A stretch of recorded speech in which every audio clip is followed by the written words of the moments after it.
It's so interesting. There's this rub between brand purpose and the positioning that you achieve through that and technology, because a lot of companies are allowing technology to deliver brand purpose without a lot of human interaction. Think about chat.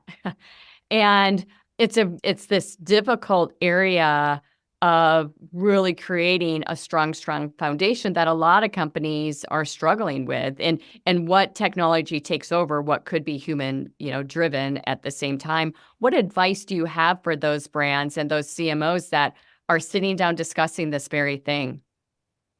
Well, I think there's a couple of things here that you're talking about. One is like regarding the purpose itself. I think it's really critical that it be really true and genuine to who you are, especially if you're going to actually define your brand by it. So, in the book, I talk about different levels of purpose, and at the core level, the foundational level, you as a brand can have a CSR.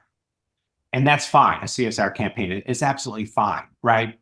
It's all well and good, but you kind of stop there. The next step up is you can actually be a purpose-driven company, Hmm. meaning that it's really in your DNA. It's why you get up in the morning and go to work. Everybody embraces it, et cetera, right? That's a lot more committed. And then it's yet another step above to define your master brand by that purpose, right? Right. And when you do that, I think the stakes are really high. And not that they aren't in the other two scenarios, but you are defining the very face of your company and your brand and your offer by that purpose, right? So it needs to be genuine. It needs to be genuine also in the way you activate it. So to your point, when you look to actually activate your purpose, if you do kind of outsource, if you will, to technology, it's really critical to make sure that it is delivered on brand. I mean, that's important regardless if your brand is purpose-based or not, but I think especially when there's this intersection of your corporate purpose and your brand positioning. Yeah. What's an example of a brand or a company that is doing that very, very well right now? Um, I think one of the best examples that I've seen is, and they were interviewed and they're actually a case in the book is Accenture. So they are one, and then in the interview, Jill Kramer, who's their CMO, talked me through the process, but they started with defining their purpose. And they then took it, and they actually went one step further and said, we are actually going to define our master brand, the Accenture brand. So they identified their purpose and defined their purpose as to deliver on the promise of technology and human ingenuity. Mm. And it's a very powerful purpose, as you can imagine. Every word, it's a 10-word promise, but purpose, but every single word has meaning in there. Right.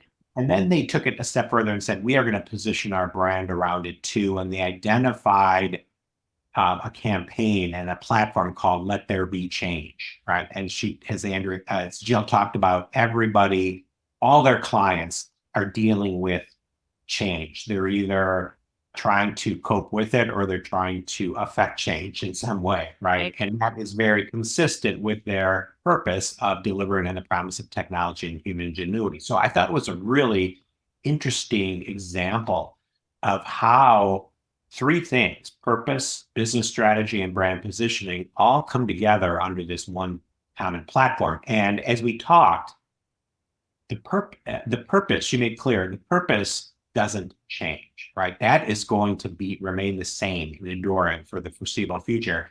But their brand positioning has the ability to flex, Right. still within and consistent with the purpose, but it has to be by definition a little bit more versatile Yeah. and agile so you can change and remain relevant over time. I love that example and the meat behind choosing those words. And quite often, what we see is that, the sea of sameness sets in with a lot of purpose and positioning, even positioning statements. People, I think, confuse those two a lot. But for instance, how many times have you driven down a highway and seen a truck that says your success is our satisfaction? I mean, dozens upon dozens upon dozens of leaders are out there with that same tagline, really thinking that it is going to be the purpose of the company. It might be true, but at least choose different words if you want that to be your purpose. Provide us some insight on just everything I've just said about sea of sameness and truly getting something that you can hang your hat on that is unique and different and creates distinction at the end of the day.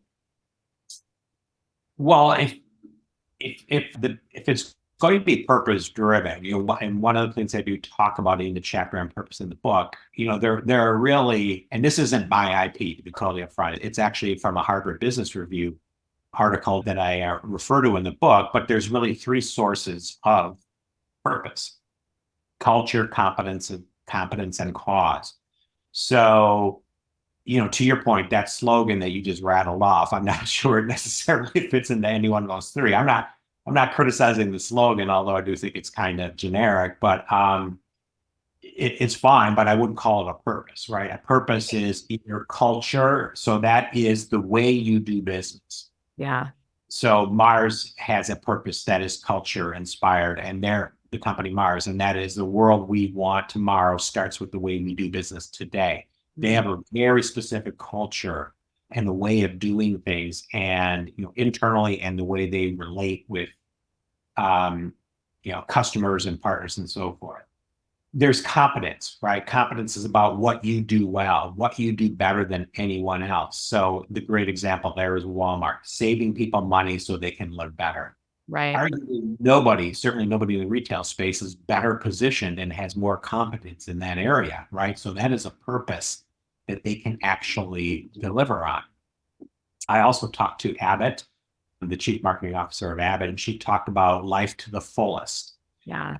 And how health is not, and their products, so they're largely in health tech and med tech,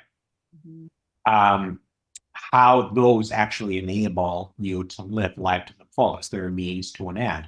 Those are examples of purposes, not just slogans like, your satisfaction is our aspiration.